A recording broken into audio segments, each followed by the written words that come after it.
What's up, Jets fans? Welcome back to another video on the channel here. Today, we're going to be taking a look at another 7-round mock draft for the 2025 NFL Draft for our New York Jets. Now, it's about Thursday when you're watching this, or maybe thereafter, and the rumors have been flying around as they typically do for the New York Jets. What are we going to do at the quarterback position? I've seen Justin Fields, I've seen Kirk Cousins, I've seen Russell Wilson, I've seen the Jets trade up for Cam Ward. I've seen them take Jackson Dart in the second, Kyle McCord in the second, Will Howard in the fourth. So we're going to take a look at it maybe more quarterback focused this time. You know how I draft if you're a fan of this channel. You know, especially this year, I'm not too particularly high on the draft class in the quarterback position, to be quite honest with you guys. But let's see how the board falls. You know that I'm a big fan of taking either a defensive back at number 7 or a defensive lineman, possibly even a wide receiver. Let's see what the trade down market looks like. Let's see what we could do. We're going to try and incorporate a few new prospects in this mock draft, I think. All right, it says, as you can see here, Cam Ward, Tet McMillan, Travis Hunter, Mason Graham, Abdul Carter, and Shadur Sanders are your first 6 players off the board. The Tampa Bay Buccaneers came calling, and we got an absolute haul for the number 7 overall pick. Some of you might be upset that I passed up on Will Johnson or Malachi Starks or Tyler Warren, but you have to understand, this is a new regime, a new GM, a new head coach. They're going to want to build this roster from the ground up. That's what they're going to have to do. And getting 1951, 119 and 236 in 2025, and then a second-round pick from next year is putting us not only in pole position to fill a lot of needs for 2025, but in case the Jets do want to move up in 2026 for a quarterback, that gives us an extra second-round pick to play around with. So we made this trade. I'm a big fan of what we could do with these extra picks now. And this is fantastic. This is the player that I was going to be targeting at this point in the first round. Anyway, Kenneth Grant is on the board right here. He is an absolute monster among men. He is someone that I honestly think might potentially fit the Jets defense right now a little bit better than Mason Graham. Mason Graham is more of that Quinnen Williams type of player, where I think Kenneth Grant can give you a little bit of everything, and just an absolute monster in the middle, 6'3", 345 pounds, incredible quickness, strength, incredible run defense. I think that this would be, honestly, I mean, I would love either one of these guys. I think Mason Graham, Kenneth Grant, Walter Nolan, guys like that, maybe even Darius Alexander in the second round. I think all those defensive tackles could be perfect next to Quinnen Williams. I do think Kenneth Grant kind of fits the run-stuffing defensive tackle a little bit better than Mason Graham does. Either would be fantastic, but I feel like this is a match made in heaven from the defensive tackle perspective. We're going to take Kenneth Grant here at number 19. Sitting here at number 42, which is the Jets' own pick here, I'm going to bolster the secondary here. We took, honestly, the 2 most pressing needs, I feel like, at least on the defensive side of the ball for the New York Jets, as all of you Jets fans know, is defensive tackle and the secondary. Not so much corner, even though that is a sneaky need for the New York Jets. Another boundary corner in the draft or through free agency would be great. I'm going to look at the safety position here, and I see Xavier Watts still on the board, and I feel like this is a no-brainer. You want someone over the past couple of years that has been as consistent of a playmaker on the defensive side of the football as Xavier Watts. You'd be hard-pressed to find anyone else in college football that has been more impactful to the secondary than Xavier Watts. My one concern with him, which a lot of Jets fans here are going to say, well, then why are we drafting him? He does miss, I don't want to say quite a few tackles. He misses more tackles than you would like, 12.6% missed tackle rate. So he's more of a playmaking safety. He's more of that Kirby Joseph type of role in the Aaron Glenn defense from Detroit. We got to look for more of a do-it-all kind of Swiss Army knife like Brian Branch. But Xavier Watts is a hell of a playmaker to be getting at the 42nd overall pick.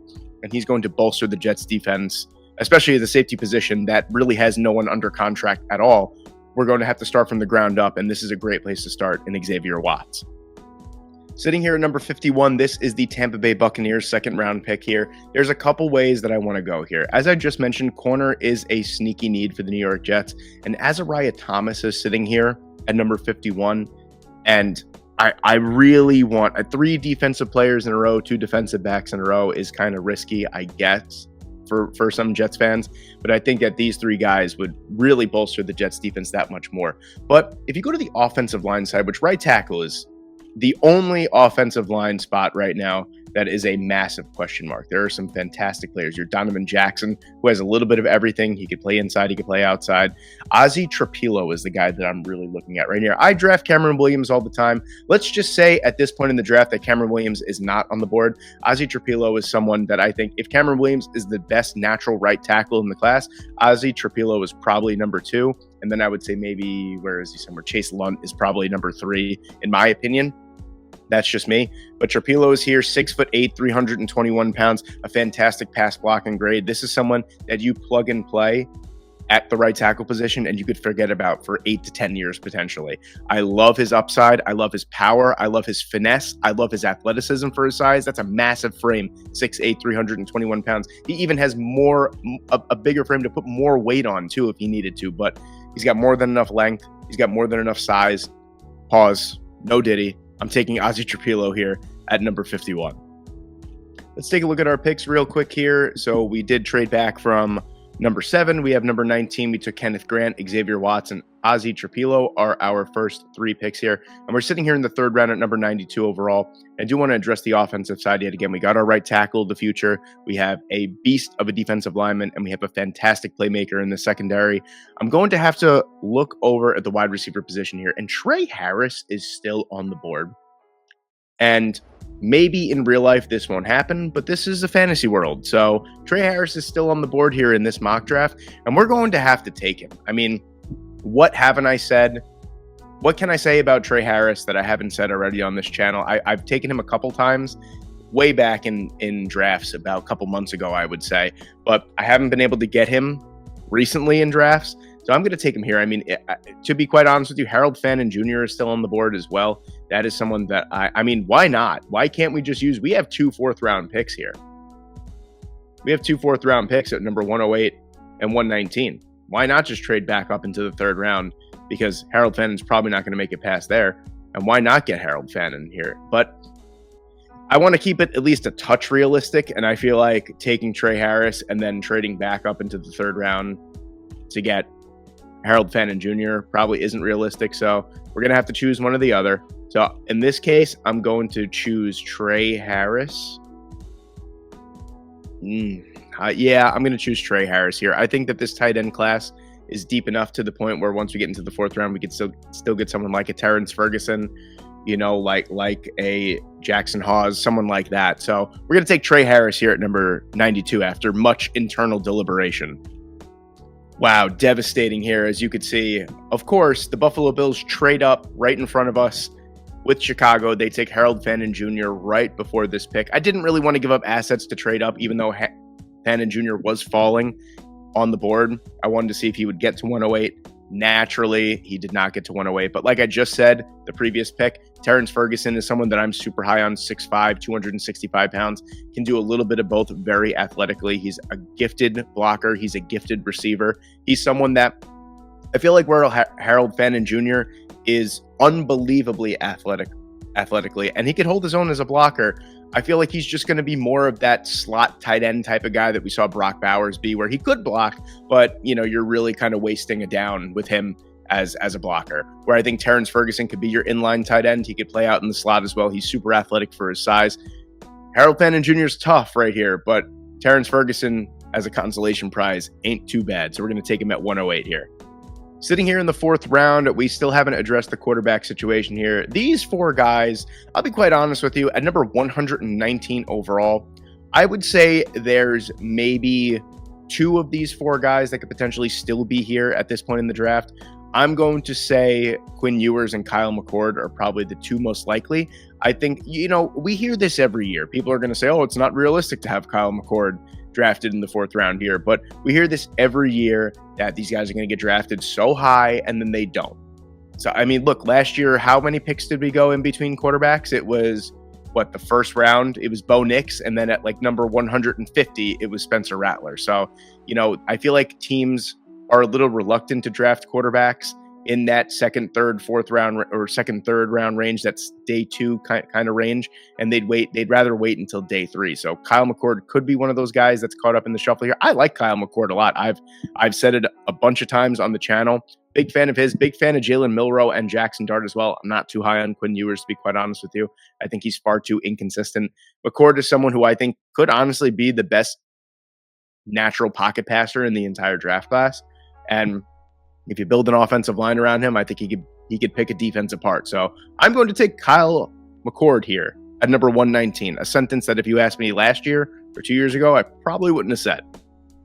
At number 145 here, a little bit later than I guess I would like to address the cornerback situation here, but there's a player that I take a lot in mock drafts here, and I'm going to continue to take. Quincy Riley being here at number 145 is a certain surprise, but I think that Jabbar Muhammad fits a little bit better. I don't know why he's ranked so low, to be quite honest with you, on PFF. He's been nothing but consistent at Oregon. This past year, it was his worst year in coverage, to be quite fair. He gave up 50 catches for 619 yards and 1 touchdown, but he's been fantastically consistent throughout the 3 years at Oregon. I don't really know why he has slid as far as he has. So I don't think this is a player, once athletic testing is done, I don't think he's going to be a player that's either going to go undrafted or drafted in the 7th round. I do think 4th, 5th round is more than reasonable for someone like Jabbar Muhammad.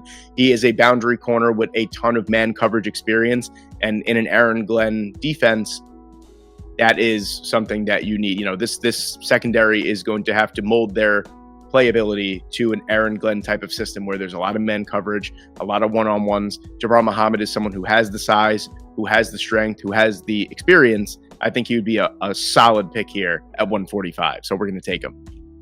At number 157, I'm going to double dip on safety here. I spoke about Upton Stout a couple weeks ago. Someone who is, 5'8", 169 pounds, but plays like he's 6'8", 269 pounds. He's a fantastic player, a great safety against the run. He can blitz as well. He could play in the slot, which the Jets don't necessarily need. But at the Senior Bowl, he did play quite a bit of one-on-one snaps on the boundary against much bigger competition and was an absolute dog. This is a player that I think is a diamond in the rough if I've ever seen one from the safety position. The Jets, like I said, are going to have to build the safety position from the ground up. You're going to need dogs. You're going to need a run-stuffing safety, and that's what I think Upton Stout can be. I'm going to take him here at 157. At number 185, I'm going to take a rotational edge rusher here in Ethan Downs out of Oklahoma. Someone who could surprise a lot of people with his athletic testing. He's 6'4", 265 pounds. He's really strong against the run. He's really good as a pass rusher as well. I believe he had a 16% pass rush win rate this past season, which was quite highly in the national rankings as well. He's someone that has been pretty consistent over his career, 6 sacks, 3 sacks, and 5 sacks. So he's someone that's going to be more of a run-supporting defensive end. He's going to set the edge, and really, if you watched Jets football last year, that's exactly what they need. So we're going to take Ethan Downs here at number 185. Number 206, we're going to take Ty Robinson out of Nebraska here. Someone that, if you look, I was just looking at his comparative grades here because I wanted to get his height and weight correct, which is 6'6", 310 pounds. I mean, look at this. 79.5% pass rush grade, 74% true pass rush grade, 8.1 run stop rate, which is a 10.4 pass rush win rate. I mean, these are some fantastic numbers that this is why I love PFF. They can really give you the true analytics of a player. But I was really just getting him more for his run stopping ability. I had no idea about his pass rush win rate. He's someone that, look, 16 hurries, 20 hurries, 25 hurries, 3 sacks this past year. Last year was a down year.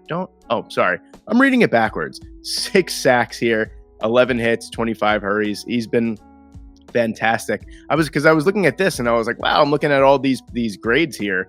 I'm like, wow, why is it only averaged out to a 59? But I realized that this is 2022. So I'm looking at 2024 where he was much highly rated here. But we're going to take Ty Robinson here to double dip at the defensive tackle position as well at number 206. All right, to round out our super draft here, I am going to take a kicker because I want Greg Zuerlein the hell off of my roster in 2025. We're going to take Ryan Fitzgerald here. I know a lot of people say don't draft a kicker, but it's pick 236. It's a found pick that we got with the trade in Tampa Bay. we're just going to take a kicker here. We're going to take Ryan Fitzgerald with our final pick in this 2025 7-round mock draft. And there you have it, ladies and gentlemen. There is my latest 2025 7-round mock draft for the New York Jets. We traded number 7 overall. We got the 19th overall pick, the 51st, the 119th, the 236th, and a second-round pick in 2026. We took Kenneth Grant with that pick at number 19. We took Xavier Watts at pick 42. At pick 51, we took Ozzie Trapilo. At pick number 92, we took Trey Harris. At pick 108, we took Terrence Ferguson. Pick 119, we took Kyle McCord. 145, we took Jabbar Muhammad. 157, we took Upton Stout. 185, we took Ethan Downs. 206, we took Ty Robinson. And 236, we drafted a kicker.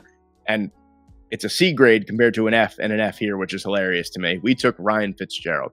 There you have it, ladies and gentlemen. Let me know what you guys think in the comments section below. Please be sure to leave a like and subscribe to the channel if you haven't. Thank you guys so much for watching today. I hope you enjoyed, and I hope I see you in the next one.